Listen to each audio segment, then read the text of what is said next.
Katzenstein from Stanford University in the USA. And Professor Katzenstein is going to give us an overview of the challenges of the last 90 of the UNAIDS 90-90-90 goals, so viral suppression. And we'll be talking about viral load monitoring and resistance testing in resource-limited settings. Hello, good morning, and if someone could actually put my presentation on the computer I'm looking at, that would help a lot, or I meant of the last 90%. There's been a lot of discussion about the 90-90-90. I think we're all concerned about the efforts being made to test 90% of people, to link them to care, to get them onto antiretrovirals, and last but by no means least is that we'd like 90% of them to be suppressed. And that really brings us to the question of virus load monitoring. I heard many people this morning mentioning that this was still not accessible, and so I'd love to hear about what sort of planning there is to make virus load monitoring and potentially resistance testing more accessible.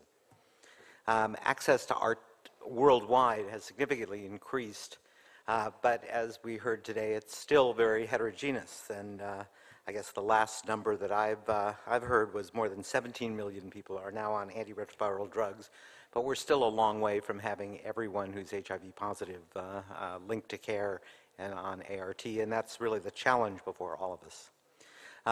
This has created these cascades, which many of you have seen and probably seen too much of, but it really estimates that of the people on antiretroviral therapy, really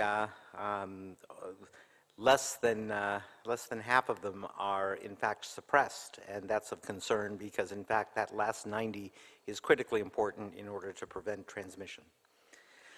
So this has led to a really growing demand for virus load testing. This virus load monitoring to identify virologic failure is really critical to a virus load differentiated care model that is being increasingly pushed by WHO and I think even NACO. And but the problem is, there we are. The problem is that too often you have many decentralized ART sites. I'm using Zimbabwe as an example, which has about the same number of people on therapy as India in a much smaller space, but you can see each one of these red dots is a decentralized ART provision center. And so virus load testing, as we know it, has really been the province of central laboratories, which with large, expensive, high-throughput machines that require considerable infrastructure. And so I think we've been considering and reconsidering the benefits of point-of-care testing. Point-of-care at clinic, district level with decentralized management has a number of real benefits in terms of the convenience. It certainly decreases the laboratory's workload, and there are really issues of quality assurance, speed, and portability that all come with point-of-care testing. And currently there are a number of nucleic acid technologies, amplification technologies, or NATs, for point-of-care testing in the pipeline, but the ones that are currently available include the ALAIR, Gene Expert, and we're going to hear more about Cefiad Gene Expert systems, and Samba.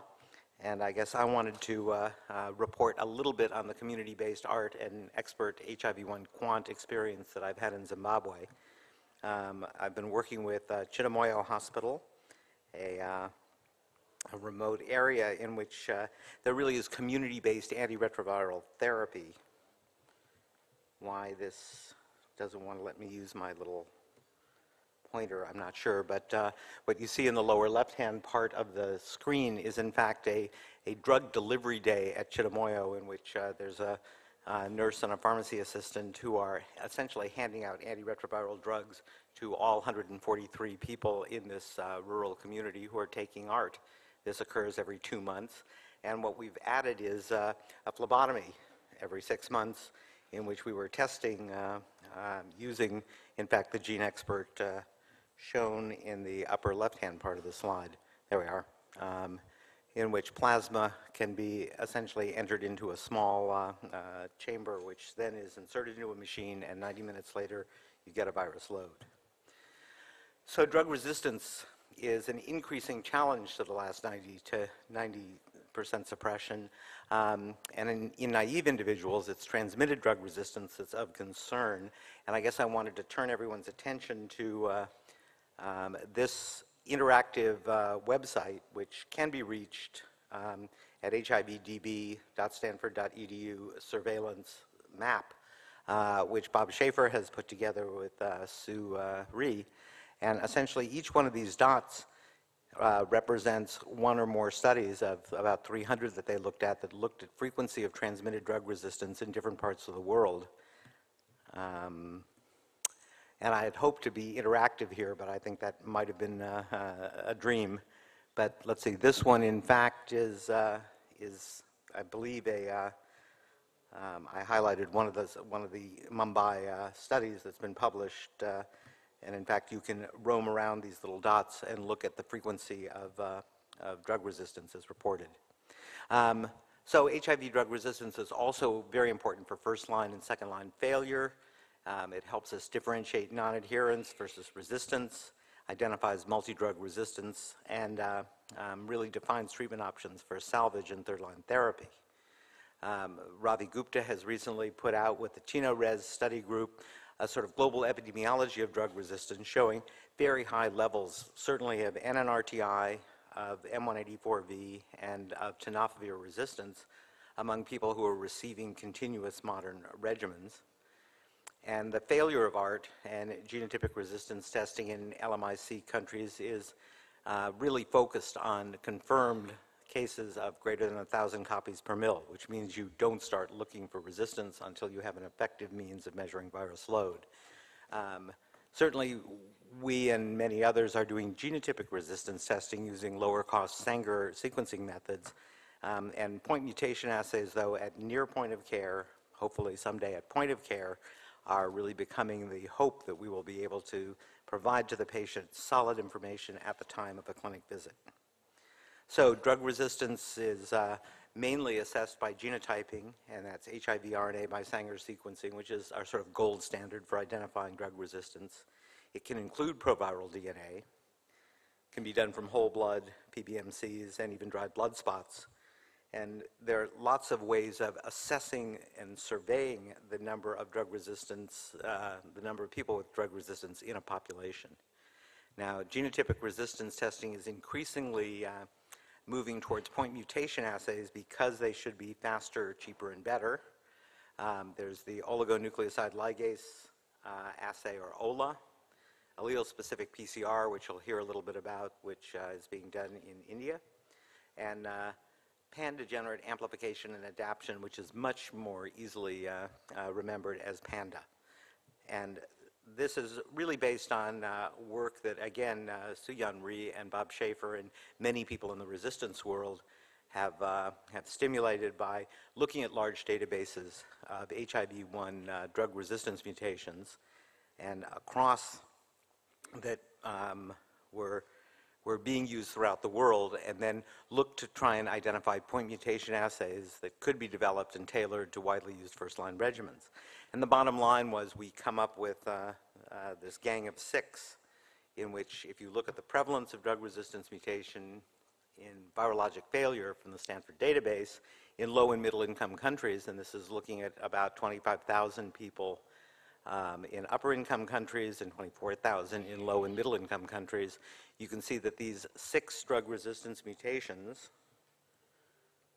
which again, I wish I could point to, but I think you can see them in the lower left. They're K103N, M184V, Y181C, G190A, the V106M, and the K65R are really sufficient to identify almost 60% of transmitted drug resistance. That's the first column. 98.2% of people who are failing a first-line regimen, and in fact 99% of children failing a first-line regimen. So looking for one or more of these particular resistance mutations using a point mutation assay looks like a very effective way to identify who is actually failing first-line therapy. So I'd just sum up and finish by saying diagnostics is really a critical element in the WHO's Treatment 2.0.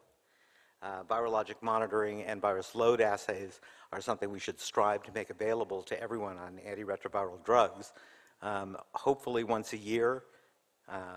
But that's going to really only be possible, I think, when we can provide point-of-care diagnostics.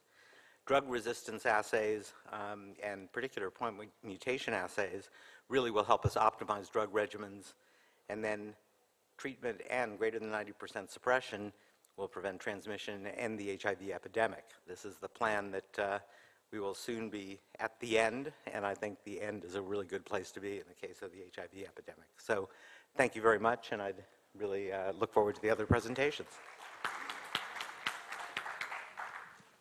Absolutely children, that as we've discussed, and I was going to talk a little bit more about tomorrow, the hardest to treat population are in fact children, for a lot of reasons, and in fact they're the ones most likely to develop multiple drug resistance mutations, and that's where I think we need all of the tools we could bring to bear on trying to find sustainable regimens for children and adolescents. Any other questions? Thank you very much. Sir, there is a high mortality and incidence of high mortality in children age with HIV. So do you think it is the viral load will help?